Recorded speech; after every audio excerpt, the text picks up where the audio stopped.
બીજી એક વસ્તુનો મારે ધન્યવાદ આપવો છે કે એક ફિલ્મ નીકળી છે કાશ્મીર ફાઇલ.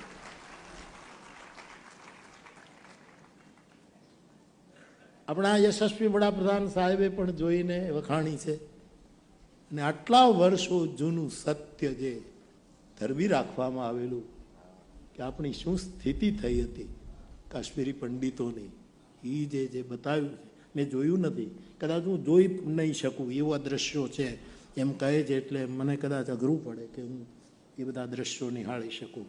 પણ એ ફિલ્મ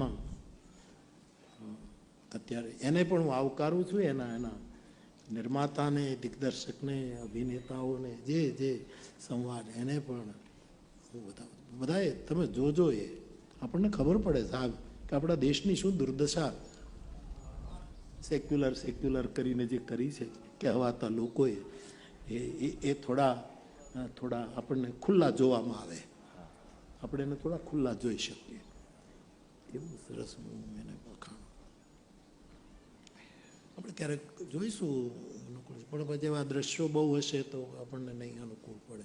પણ એના માટે પણ હું મારી એક પ્રસન્નતા સાથોસાથ વ્યક્ત કરી દઉં, કારણ કે એ કોઈ આખા રાષ્ટ્ર માટેનો એક જાગરણ, એક બહુ જ મોટું રહસ્ય ખુલે છે.